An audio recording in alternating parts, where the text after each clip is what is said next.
조갑제 TV 시청자 여러분 안녕하십니까? 여러분들한테 제가 질문을 한번 해보겠습니다. 오늘 우리 한국인 5천만 명이 누리는 이 자유와 번영, 이것이 가능하도록 한 사람이 있습니다. 이분이 그 자리에 안 계셨더라면, 또 이분이 그런 결심을 하지 않았더라면 저나 여러분은 지금 그 배불뚝이 김정은 치하에서 노예처럼 살고 있을 것입니다. 평균 수명은 70도 안 되니까 저는 이미 땅속으로 들어갔을 것입니다. 근데 이 사람은 한국 사람이 아닙니다. 우리 5천만의 생명을 구해준 이 사람은 한국 사람이 아닙니다. 근데 이 사람 누구신지 아십니까? 마음속으로 한번 생각해 보십시오. 이런 질문을 집회에 가서 가끔 합니다. 제가 강연할 때 합니다. 그러면 한 7, 80%가 이야기를 합니다. 메가드라고. 메가드 장군이라고. 그럼 제가 이렇게 반문을 합니다. 메가드가 자기 마음대로 한국에 왔습니까? 메가드를 보낸 사람이 있지 않겠습니까? 이렇게 이야기를 합니다. 그러면 트루만이라는 이름이 그때 나옵니다. 트루만 대통령. 1950년 6월 25일 날 미국 대통령은 해리 S. 트루만 대통령이었습니다. 그 자리에 트루만이 아니고 다른 사람이 있었으면 아마 운명이 달라졌을 가능성이 있습니다. 그런데 한국 사람은 트루만 대통령을 잘 모릅니다. 아니, 모르는 정도가 아니라 싫어하는 사람이 많습니다. 왜냐하면은 메가드의 북진 통일을, 북진 정책을 트루만이 막았다. 중공이 개입했을 때 원자폭탄을 쓰더라도 북진 통일을 완성해야 될 텐데 트루만이 막아가지고 메가드를 나중에 해임했다. 트루만은 영웅이고 메가드는 영웅이고 트루만은 원균 같은 사람이다. 이렇게 이야기를 합니다. 한국 사람들 생각이 좀 이 흑백 논리로 가는 경우가 많아가지고 한 사람 영웅을 만들기 위해서는 꼭 그 반대되는 사람 악마를 만들어야 속이 시원하고 그렇게 극적 효과가 있다고 생각하는지 모르겠습니다. 이순신을 성웅, 영웅으로 만들기 위해서 원균을 너무 깎아내립니다. 원균을 너무 깎아내립니다. 그래서 원균이 억울합니다. 사실 억울한. 그 이야기도 나중에 한번 하겠습니다만. 그래서 메가드를 올리기 위해서 트루만을 깎아내리는데 이것은 무슨 사실과 전혀 맞지 않습니다. 즉 5천만 한국인들을 구한 외국인 트루만 대통령입니다. 우리 역사상 한국인의 운명이 외국인 한 사람한테 의해서 좌우된 예가 없습니다. 그러면은 2000년 민족 역사상 가장 감사해야 될 사람이 트루만 대통령입니다. 트루만 대통령한테 감사하기 위해서는 우리가 뭘 표시를 해야 될 거 아니겠습니까? 동상을 만들어야 되는 거 아닙니까? 전쟁기념관에 이승만 대통령 동상과 트루만 동상이 들어서야죠. 광화문 광장의 어느 일각에 트루만 동상, 이승만 대통령 들어서야 됩니다. 그런데 제가 검색을 해보니까 트루만 대통령 동상이 하나 있긴 있습니다. 어디 있는지 아십니까? 임진각 평화공원 안에 있습니다. 몇 년 전에 겨울에 찾아갔습니다. 관리인한테 물었어요. 여기 트루만 동상이 있다는데 어디 있습니까? 하고 물으니까 그 사람이 오히려 저한테 반문하는 것이었습니다. 아니, 그런 게 있습니까? 금시초문입니다. 아니, 제가 검색을 하고 왔는데 분명히 있다고 찾아보자.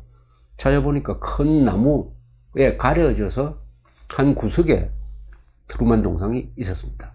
키가 나지막하고 조금 성의 없게 만든 것이 아니냐 하는 생각이 들었습니다. 그게 1970년대에 만들어졌습니다. 그러나 여러 사람들이 보는 데 있어야죠. 트루만 대통령은 이야기거리가 참 많은 분입니다. 그리고 이 사람은 기복이 심한 사람입니다. 미주리주 인디펜던스라는 도시에서 태어났습니다. 시골 사람이었어요. 학벌이 없습니다. 고등학교밖에 졸업하지 않았습니다. 지난 150년 동안 미국 대통령 중에서 대학교를 졸업하지 않은 유일한 사람입니다. 유일한 사람입니다. 그러니까 링컨 대통령 이후에 유일한다는 그런 이야기죠. 그런데 지금 역대 40여 명의 미국 대통령에 대한 평가를 하면은 1등은 대충 링컨 대통령으로 나옵니다. 여러 학자들 의견에 따르면 종합합니다. 2등은 프랭클린 루즈벨트 또는 워싱턴, 그 다음에 3, 4등 뭐 이런 내려오면 토마스 제퍼슨. 이게 어떻게 보면 빅4입니다. 빅4. 여러분 워싱턴을 여행을 하시면 거기 워싱턴 안에 대통령 기념관이 4사람의 기념관이 있습니다. 첫째 링컨, 프랭클린 루즈벨트, 또 한 분 있죠. 토마스 제퍼슨, 그리고 워싱턴. 4사람입니다. 4사람. 시오도 루즈벨트 대통령을 높게 평가하는 분도 있습니다. 그런데 최근 통계 보니까 트루만 대통령이 6번째로 나옵니다. 6번째, 종합평가에서. 6번째 위대한 대통령이다. 그런데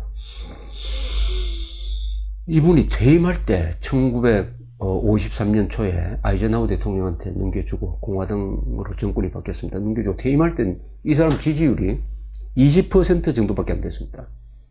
당시에는 역대 대통령의 퇴임 지지율로서는 가장 낮았습니다. 왜 그랬을까요? 한국을 살린 선택, 즉 미군을 보낸다는 선택 때문이었습니다. 미군을 보내서 수만 명이 죽고 있는데도 아직도 계속 고지전을 하고 있고 이기지도 못하고 지지도 않고 이건 뭐냐? 이 전쟁 왜 참전했느냐? 이래가지고 여론이 돌아서 한 번 더 나올 수도 있었는데도 포기했습니다. 그러니까 한국전에 참전한 결정으로 해서 트루만 대통령이 참 고생을 했습니다. 고생을. 그런데 이분이 잘한 게 있습니다. 대통령 물러난 이후의 행동이 참 모험적이었어요. 트루만 대통령 가난한 사람이었습니다. 그때는 퇴직금도 없었어요. 연금도 없었습니다. 책을 쓰기 시작했습니다. 회고록을 쓰기 시작했습니다. 회고록 2권이 나왔습니다. 미국 대통령이 쓴 회고록 중에서 가장 최초로 제대로 쓴 회고록으로 꼽히고 있습니다. 그 회고록 인쇄 수입으로 생활을 할 수가 있었다고 합니다. 미국의 시골 사람들은 아주 정직하죠. 우직하다고 그럽니다. 아주 단순하고 이런 사람이었습니다. 이 트루만 대통령은 그런 분이었습니다. 이 트루만 대통령도 대학 교육을 받지는 못했지만은 이 음악을 좋아했습니다. 특히 피아노를 좋아를 했고 그 딸은 성악가였습니다. 피아노를 그러다 보니까 이게 음악회를 잘 보았다 그럽니다. 마리아 칼라스라는 그리스 출신의 유명한 성악가가 있죠.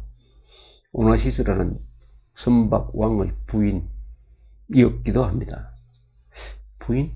애인이라고 해야 될지 뭐 애매한데요. 하여튼 이 칼라스가 인디펜던스 부근에 와가지고 음악회를 하는데 트루만 대통령이 갔답니다. 퇴임 대통령이죠. 보고 나와서 마을 사람들한테 자랑을 했답니다. 야, 마리아 칼라스가 나를 알아보더라. 기분 좋다. 이렇게 얘기를 했다고 합니다. 자기가 칼라스를 알아본 게 아니라 마리아 칼라스가 자기를 알아봤다고 그걸 좋아했다고 합니다. 그때 미주리 대학이라든지 캔사스 대학 이쪽으로는 한국 유학생들이 갔습니다. 1950년대에 그 중에 한 분이 나중에 이 한국 언론계에서 중요한 역할을 하시는 분인데 한종우라는 분이 계셨습니다. 한종우. 이 한종우 선생이 유학으로 갔는데 그 유학생들이 당시에 퇴임해 있는 트루만 대통령을 한번 찾아가자 해서 한 20몇 명이 트루만 대통령이 쓰는 사무실을 찾아갔다고 합니다. 찾아가니까 트루만 대통령이 여러 사람이 쭉 서 있는데 보니까 한국 사람인 것 같은 사람이 한 사람 있어서 나오라 그러더니 당신 어디서 왔어요? 하니까 한국에서 왔다고 그러니까 그렇게 반가워하면서 그 한종우 유학생을 끌고 가서 사진도 찍게 하고 그 다음에 이승만 대통령으로부터 받은 그 자개로 만든 담배 놓는 뭐 조그마한 선물을 가리키면서 이게 당신 대통령이 주던 거라면서 자랑을 하더라고 합니다. 그렇게 순수한 분이었습니다. 이 사람이 바로 1950년 6월 24일 미국 시간입니다. 6월 24일 미국 대통령 자리에 있었다는 것. 그것이 한국인으로서는 행운입니다. 어마어마한 행운이죠. 다른 사람이 그 자리에 있었으면 어떻게 되느냐. 그것은 뭐 가상입니다만은 이렇게 신속하게 파병 결정을 하지는 못했을 것이다라는 생각이 저는 듭니다. 1950년 6월 24일 트루먼 대통령은 자기 고향인 인디펜던스에 가서 주말을 보내고 있었습니다. 토요일 날, 미국 시간입니다. 토요일 날 밤 한 10시쯤 됐습니다. 전화가 걸려왔습니다. 딘 애치슨 국무장관이 전화로 보고를 하는 것이었습니다. 각하, 매우 심각한 소식입니다. 북한군이 남한을 전면적으로 공격했습니다. 무초 대사의 보고에 따르면 그 전에 있었던 총격전과는 다른 본격적인 공격입니다. 유엔 사무총장에게 안전보장 이사회 소집을 요청했습니다. 트루먼 대통령은 내가 즉시 워싱턴으로 돌아가겠다고 했습니다. 에지슨을 말렸습니다. 야간 비행은 위험하고 지금 국민들을 놀라게 할 필요가 없습니다. 이미 취할 조치는 제가 잘 했습니다. 푹 주무십시오. 이렇게 이야기를 했다고 합니다. 이때 트루먼 대통령은 한마디 욕설을 했다는 속설이 있습니다. 번역하면 이렇게 이야기했다. 그 개자식들을 반드시 막아야 합니다. Son of a bitch란 말을 썼다고 그래요. Son of a bitch. 그 개자식들을 반드시 막아야 합니다. 욕이죠. 그러니까 김일성을 상대로 개자식이라 했다는 이야기입니다. 어떻게 보면 한국을 살린 위대한 욕설입니다. 정치인들은 욕을 해야 될 때는 해야 됩니다. 아무한테는 욕하면 안 되죠. 그러나 악당한테는 욕을 해야 되죠. 화를 냈다는 뜻입니다. 트루먼 대통령. 이 우직한 시골 출신 트루먼 대통령이 화를 내니까 역사가 달라졌습니다. 그 다음 날에 워싱턴을 돌아온 트루먼 대통령은 그 영빈관에서, 블레어 하우스라는 영빈관에서 14명의 최고위급 인사들을 소집을 했습니다. 거기서 어떻게 할 것이냐 난상 토론을 하니까 결론이 나왔습니다. 이미 가기 전에 트루먼 대통령은 비행기 안에서, 돌아오는 비행기 안에서 결심을 했다고 합니다. 2차 세계대전의 교훈이 뭐냐? 히틀러한테 계속 양보하다가 결국 전쟁으로 갔다. 이번에 김일성 뒤에는 스탈린이 있다. 국제공산주의 팽창을 반드시 한국에서 저지해야 된다는 결심을 하고 왔습니다. 그러나 그 결심을 이야기하기 전에 에치슨, 그 다음에 존슨 국방장관 또는 블래들리 합참의장 등의 이야기를 다 들었습니다. 그 사람들의 의견도 거의 일치했습니다. 여기서 선을 꺼줘야 된다. 이제는 공산주의의 국제 팽창을 방치할 때는 넘었다. 이렇게 함으로써 참전을 결정하게 됩니다. 미군을 보내는 결정을 하게 됩니다. 그러나 이 결정이 늦어지면 안 되잖아요. 지금 북한군이 쳐내려오는데 우선은 메가드한테 연락을 해서 해공군으로 지원을 하라. 육군을 보내는 게 가장 중요합니다. 육군 보내는 결정은 언제 하느냐? 5일 뒤에 합니다. 6월 30일에 합니다. 6월 30일에 결정을 하고 그 육군이 언제 한국에 전개되느냐? 바로 그 다음날 부산에 도착합니다. 바로 일본을 지키던 24사단 선발대가 들어옵니다. 부산에 들어오자마자 메가드는 가장 빠른 속도로 북쪽으로 올라가서 북한군을 저지하라 이런 명령을 내립니다. 그래서 그 5일 뒤 7월 5일 오산 근방에 있는 중미령에서 북한군과 미 24사단의 선발대 스미스 중령이 지휘하는 대대가 최초의 교전을 합니다. 이 교전에서 스미스 대대가 아주 큰 타격을 받습니다. 그렇지만 시간을 버는 거죠. 그때부터 국군, 미군이 남하하는 북한군을 저지하면서 시간을 벌면서 계속 후속 부대가 들어오고 육군은 정비를 하고 이승만 대통령의 지휘에 의해서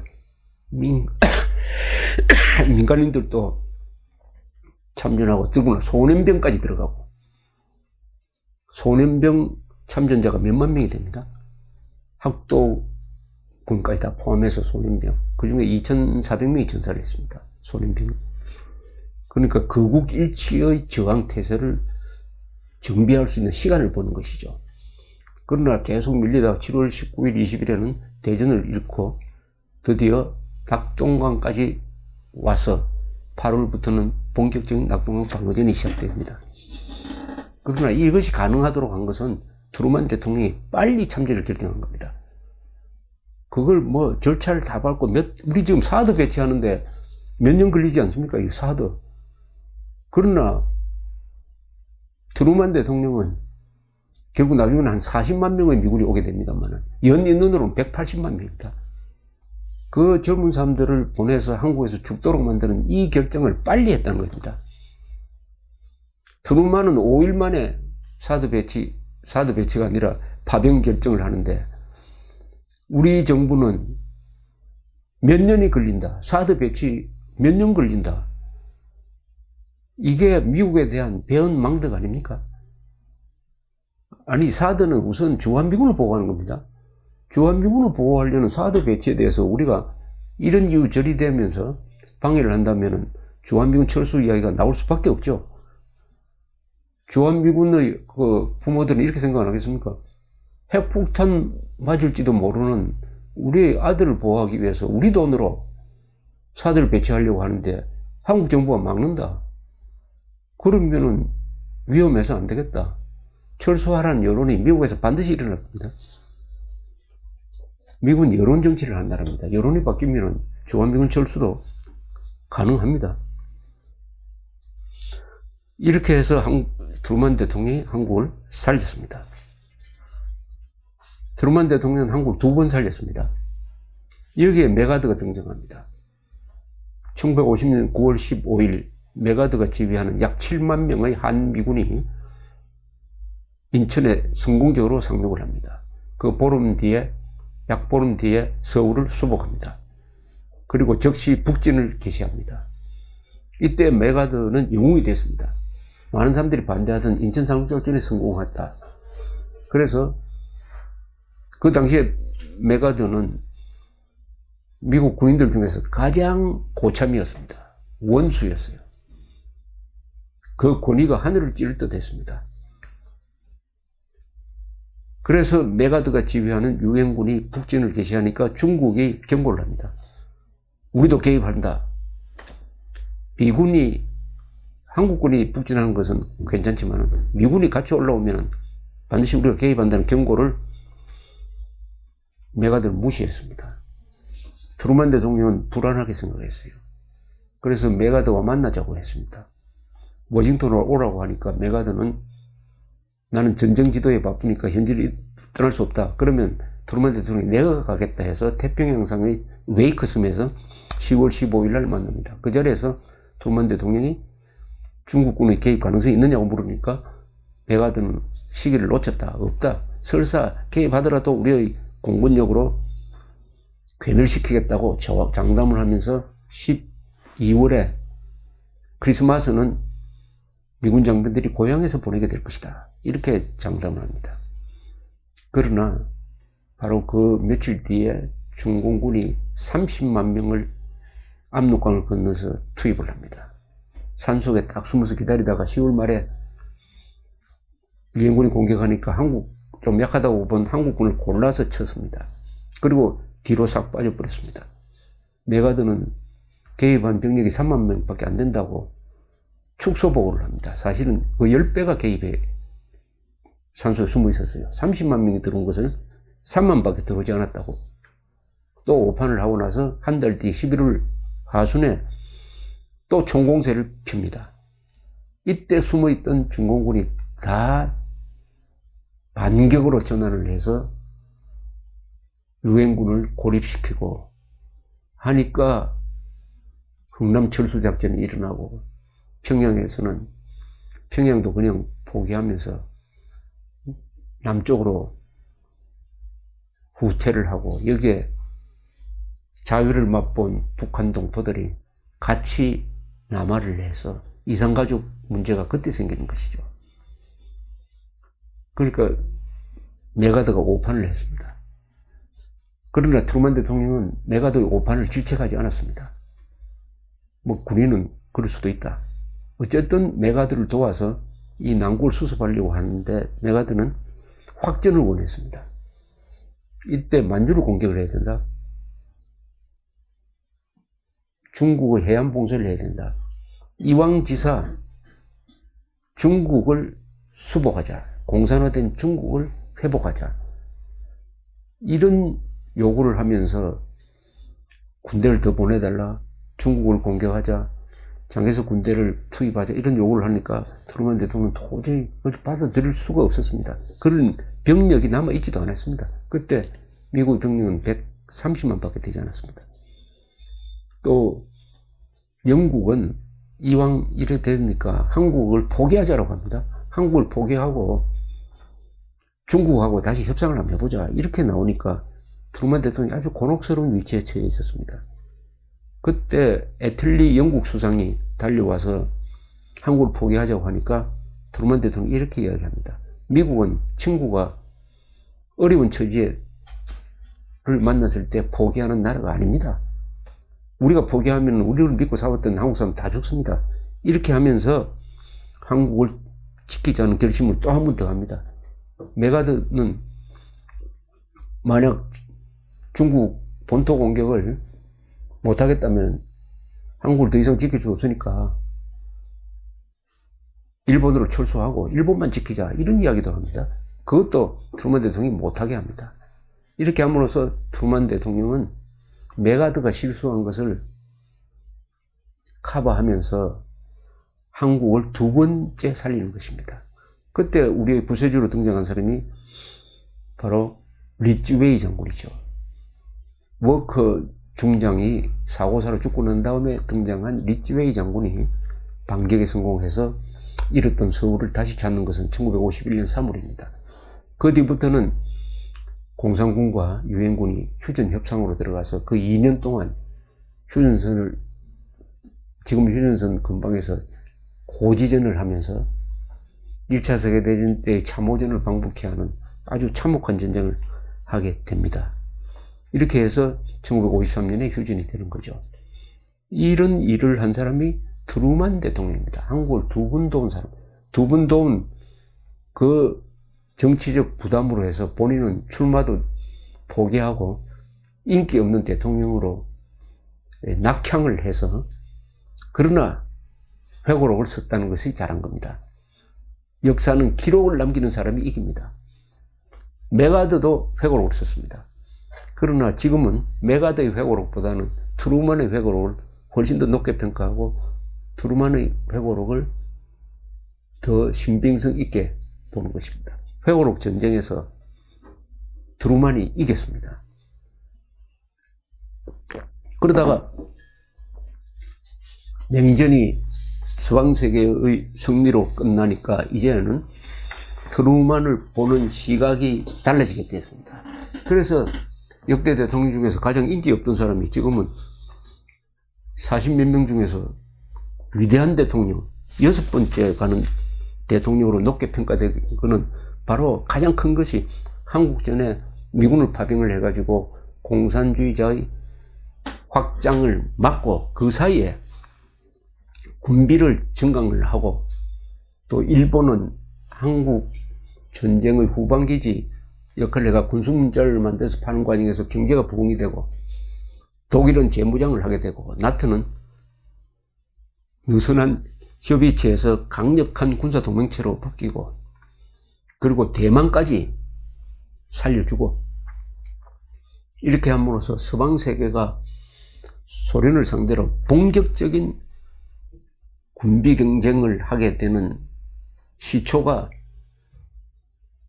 여기서 만들어졌습니다. 한국전에서 만들어지고 130만 밖에 되지 않던 미군의 병력은 그 뒤에 350만으로 늘어납니다.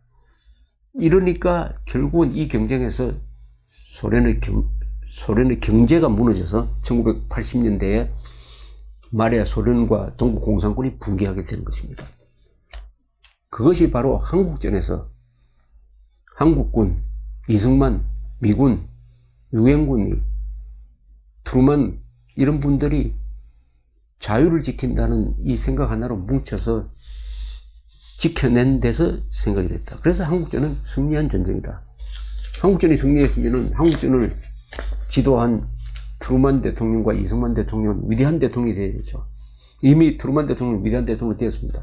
그렇다면 이승만 대통령도 위대한 대통령이 되어야 되는데 지금 이승만 대통령 동상 있던 것도 다 우리가 끌어내려 버렸고 기념관도 짓지 못하고 교과서에는 이승만을 욕하기 위해서 만든 교과서가 아닌가 하는 생각이 들 정도가 되었고 그것을 좀 바꿔보겠다는 박근혜 대통령의 국정교과서 또 이 정부가 들어와서 없애버리고 이렇게 함으로써 우리를 살려준 이 트루만 대통령에 대한 기억이 국민들 머릿속에 없다. 이 좌편향적으로 쓰여진 교과서에는 트루만 대통령 동상도 없다. 심지어 트루만이란 이름도 나온 적이 없다. 나오지 않는다. 이 교과서에는 오늘의 대한민국을 만든 이승만, 박정희, 트루만, 이병철, 정주영을 완전히 깎아내리는 것 또는 묻어버리는 것을 목표로 만들어진 교과서다. 이 교과서로 지금도 앞으로도 배우게 될 것이다. 그래 하도 답답해서 제가 현충일을 기념하는 이날에 이 트루만 대통령 이야기를 하게 됐습니다. 트루만 대통령은 배운 건 없지만은 그분이 정치를 일찍부터 해가지고 정치의 핵심을 잘 아는 분이었습니다. 그분이 남긴 많은 이야기가 있습니다만은 김종필 씨가 한때 곤란한 처지에 돼가지고 외국을 돌 때 트루만 대통령을 찾아갔다고 합니다. 그때 트루만 대통령이 김종필 씨한테 이렇게 이야기를 했다고 합니다. 국민은 호랑이와 같다. 정치인은 그 호랑이 등에 타는 사람이다. 그러니까 끝까지 달려야 된다. 내려왔다가는 잡혀 먹힌다. 호랑이를 잘 다뤄야 된다. 국민은 호랑이다. 라는 말을 했다고 합니다. 국민은 호랑이입니다. 정치인이나 대통령은 그 호랑이 위에 탄 사람이에요. 호랑이를 잘 다루지 않으면 잡혀 먹힙니다. 이게 우리를 살린 트루만 대통령의 충고라고 생각합니다. 감사합니다.